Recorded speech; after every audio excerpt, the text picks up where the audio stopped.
Hey, family. I'm back. It is Jody of Fervor Voice. It is Thursday, February 2nd, my niece's birthday. Happy birthday, Maisha. Yeah, let's get into some things about, yeah, peaceful, safe, and familiar, and kind of staying in that bubble. And what happens when you step out of it? I got a story to tell. So, yeah, yeah, let's just get into it. First, I just want everybody to hear a recording from my sister-in-law, actually, the birthday girl's mom. I just had to go back and listen to this message because it's one that's encouraging. And sometimes when you're in a certain place, you reach back to certain things that help you to get over the hump or help to encourage you. So listen to my sister-in-law. Listen to Sonia.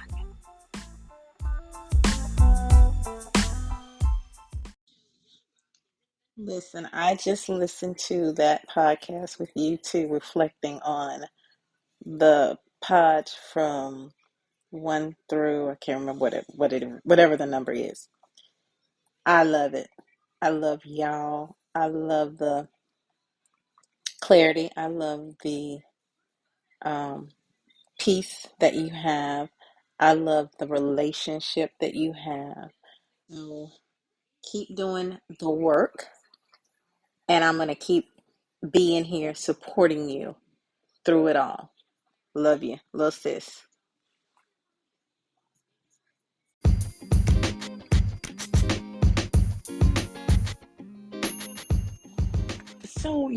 So that still puts a smile on my face. You can probably hear the smile right now in my voice. And it gives me a minute to reflect and kind of think back and say, yeah, I've been working hard. I may not have done, exactly what I wanted to do, may not have done it in the time that I wanted to do it, but I had to come to terms with these expectations that really weren't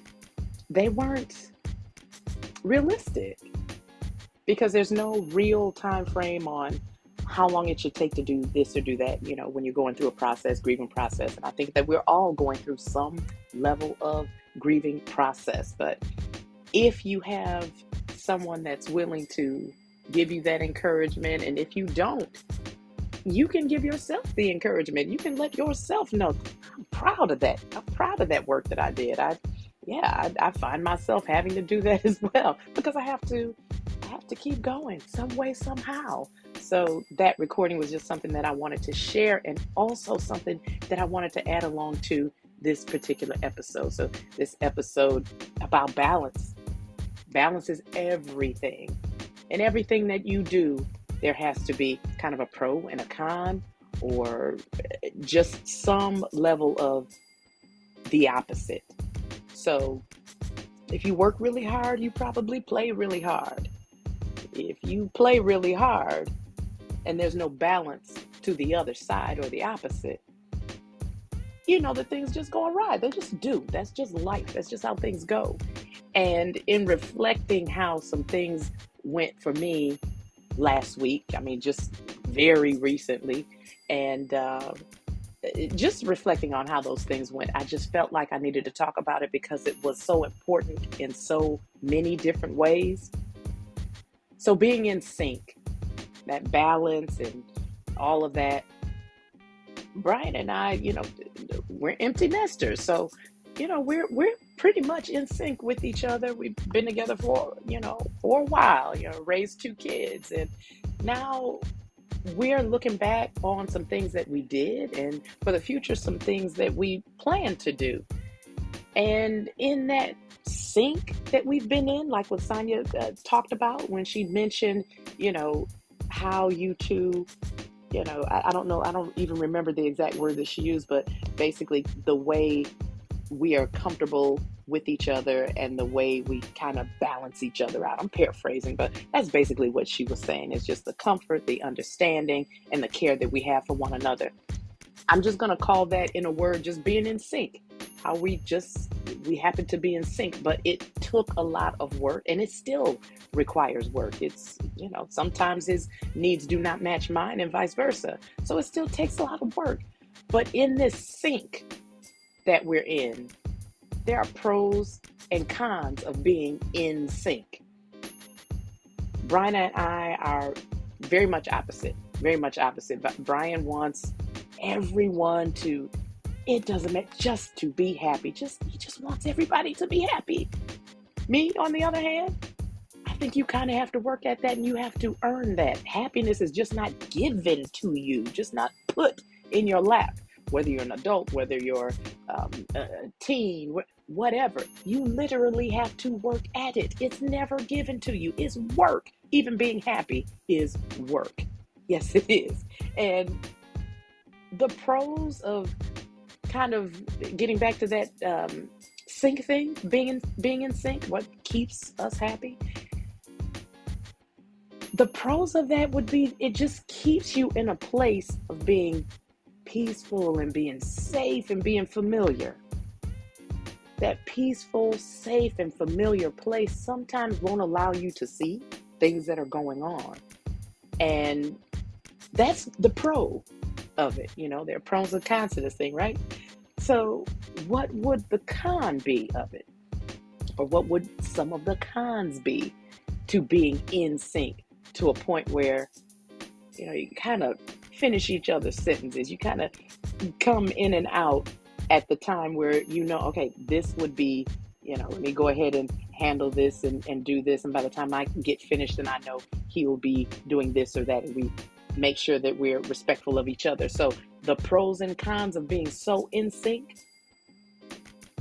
the peaceful, safe, familiar. The cons of being in sync: also peaceful, safe, and familiar. Because when you're in that place, and this is the cons, these are the cons rather, when you're in that place, you're always flowing. You're kind of, there is no real conflict.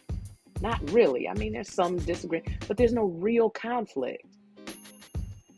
So the tools that you've put into place, or the tools that you've learned to use, they kind of dull.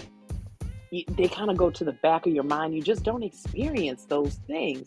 So when you're in your place of comfort, in that comfort zone, Brian and I spend a lot of time together now that we're both, you know, both retired basically, and both moving into different things for our future. So we spend a lot of time together, and we've gotten to the place where there are tools that we used to put into place when we were working, when we were on the go, when things had to be done. There were things that we put into place that we're no longer using. So they've gotten dull over time. And we kind of weren't ready for the situation that came up last week. And we'll get to that in a minute. That other con is to be safe all the time. Always being safe, always feeling safe. And you kind of forget about discernment. You forget about filtering. You forget about, wait a minute, hold on. This may not be what you forget about those things because you're in such a place of comfort. So that discernment also goes away. It's not quite as sharp. I can remember, and I had to go to the library and do something, kill some time. I was killing some time, ran into the library real quick. Somebody was in there and he's like, can I ask you a question? And he asked me a question, and before I know it, he's sitting down at the table, and I got something to do. I came into the library to kill time, but I also had something to do. So I'm trying to kill two birds with one stone. And he comes and he sits down, and he's talking. Oh, you think you'd be able to do this experiment with me? And, you know, and he kind of talks about this experiment that he's supposed to do. I'm like, sure, okay, no problem. And I go through this and I do this experiment. He's like, okay, so you're going to need to close your eyes for a little bit. And I'm like, okay. And then I did that. But then it was like, wait a minute. Why would I don't even know who this is. And then, yeah, it came to a halt. It definitely came to a halt. But before it got to that point, there was a lot that transpired. Why would I even have a conversation? Why would I even entertain that kind of stupid talk, that kind of foolishness coming from him? It was because of that comfort zone, just feeling safe. That level of discernment, it just kind of broken down. I don't know why, other than I've just been in a safe space in that bubble of safety. That's when it kind of made me panic and I realized, okay, wait a minute, I'm gonna have to pull back. I'm not even making good decisions. In a normal day, had it been back when I was on the grind working it, he could have said two words, hi and bye. You know I'm busy, right? And that's exactly how it would come out. But it's because of that bubble of safety that I've been sitting in, that I have been sitting in. It's kind of caused some things to fall by the wayside. At other con, it's just being familiar, because I said peaceful, safe, and familiar. So being familiar, everything, being familiar with everything because it's in that bubble. So if you're in that bubble, when you attempt to step out of it, it's almost like you've lost touch. And I definitely experienced that. I definitely experienced that because I've just been functioning in my own space, working on my own things, my own projects. I've been falling back on so many things. I've been isolating. I talked about that in another episode. And it has definitely come to the surface where it's just like, okay, there's some different things that are going on that definitely have to stop. And some things that need to go on. They definitely need to start. So took some classes and I started one of them last week. Yeah, started one of those classes last week. And it was a very different experience for me, and I'll get to that as well. But it still tested all of those things, those three things, that peaceful, safe, and familiar space. It tested that. Okay. Fast forward to last week, or what I wanted to talk about with last week. So, have a special visitor coming in, right? Coming into town, going to stay for 10 days. And very close to Brian and me. Love him dearly. And yeah, just looking forward to him coming and being here, being with us and everything. And it was nice. It was nice, although it did rock that peaceful, safe, familiar space. It absolutely rocked that. But I had in my mind that, different people live different ways, different people function different ways. Jody, make sure you don't push Jody on this. Don't push Jody on our people because nobody said that they wanted to be me. So give them their space, let them be who they are, and, within certain parameters, because we don't want to feel like we're being run over. And that wasn't the case at all.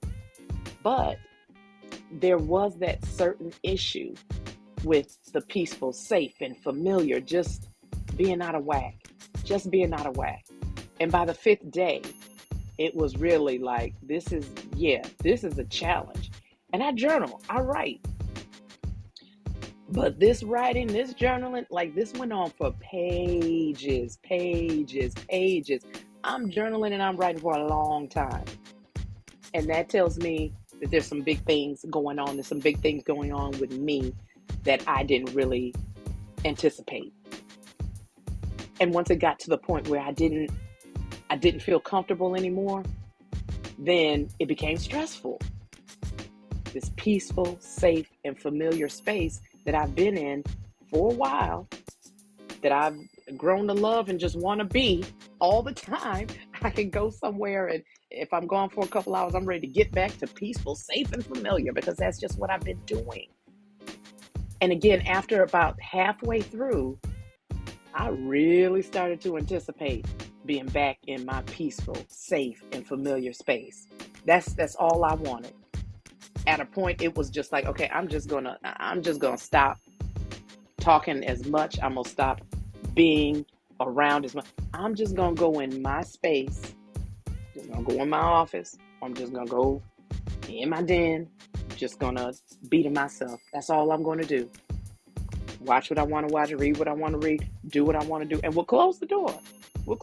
It's something different about having a guest and you go in the room and you close the door. Not the guest, The homeowner, go close the door. That's a little, yeah, you shut that person off. You've already shut that person off. Not because anything was done intentionally, nothing done out of malice at all. But the behavior is changing because of the threat, because of the imbalance, because that peaceful, safe, and familiar space is kind of being threatened. And it just kept building and building and building until the last day, literally flying out the next morning, early in the morning, flying out, 6 a.m. Got to be to the airport at 5. So rather than feeling like it's almost over, rather than feeling like I'll be back to my normal space of peace and safety and familiarity, but rather than me feeling like that, I'm tensed. I've come from class and I'm tensed. Why? It's because I felt that my space was being invaded, and rather than thinking it through, rather than asking myself 2 questions. 1, what's the worst thing that could happen? And 2, if that worst thing happened, if it came to pass, what do I do next? I never asked myself any of that. I didn't. And what I ended up doing was exploding. Like I straight up exploded.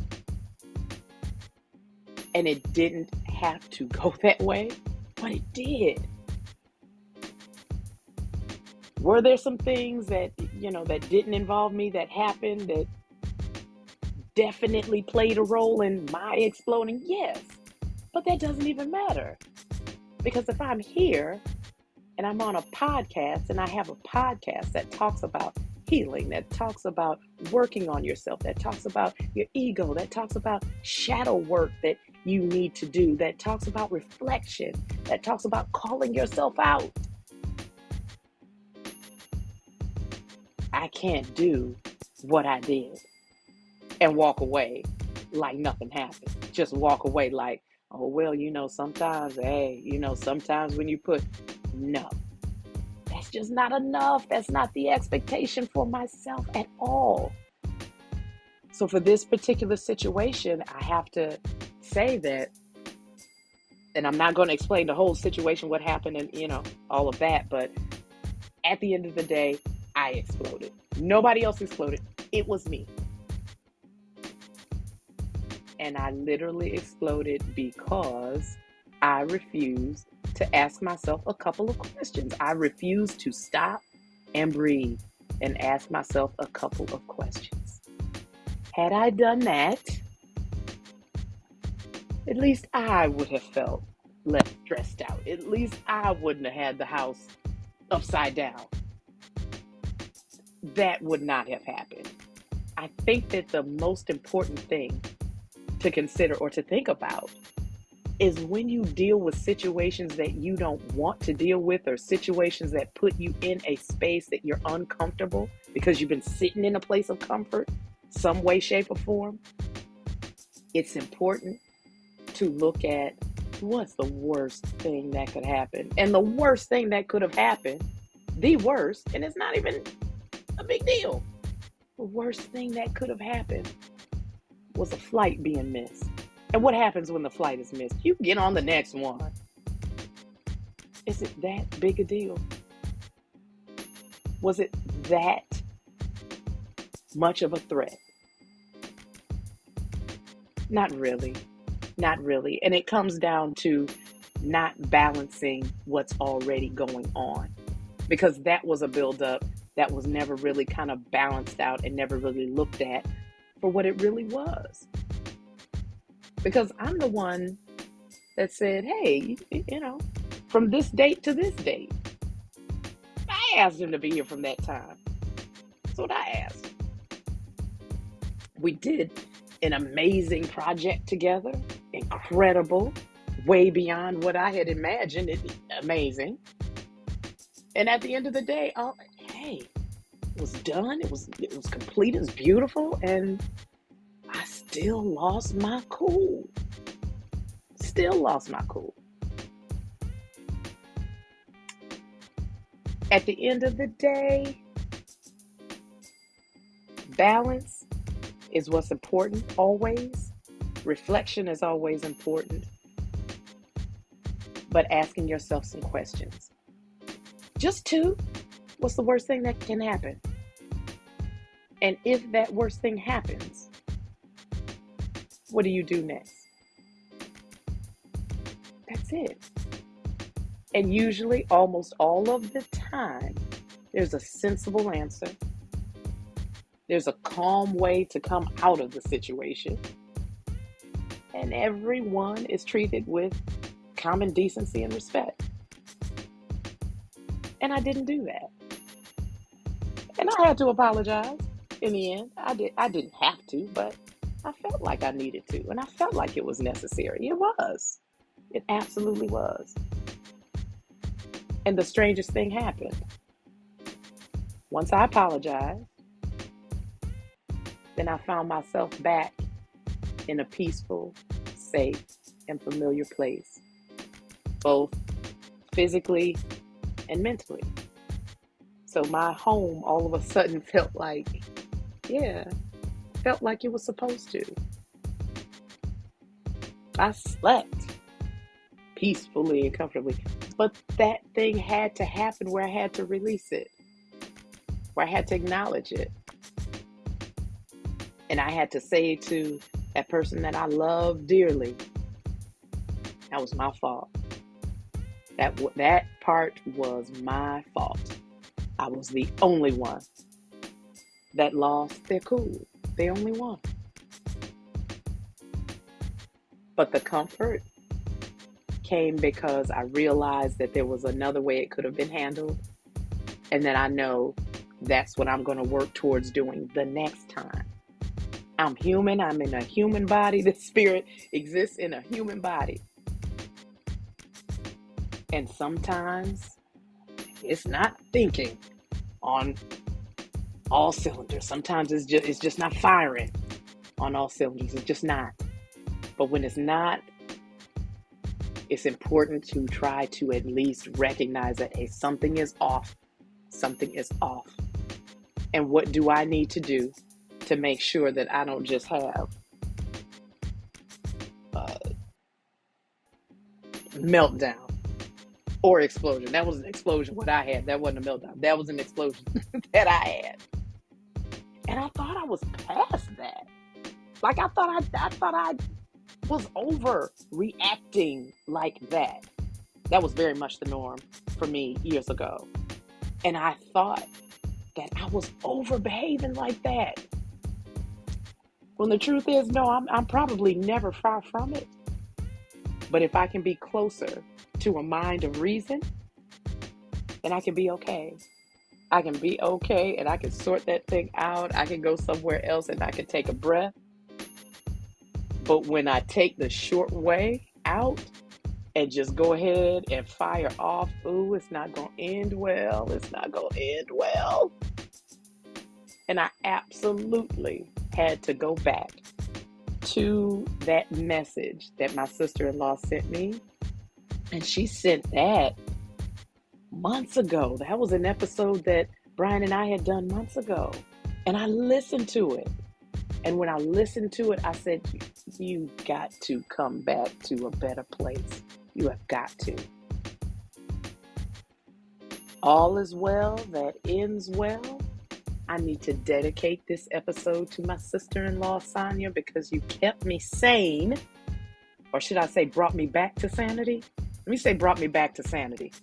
After my space of peaceful, safety, after my space of peace and safety and being familiar was threatened.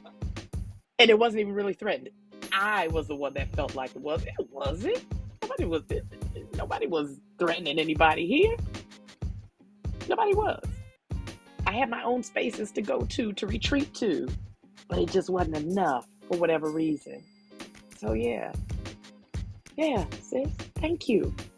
I thank you for that message that you probably didn't even realize I held so close to me.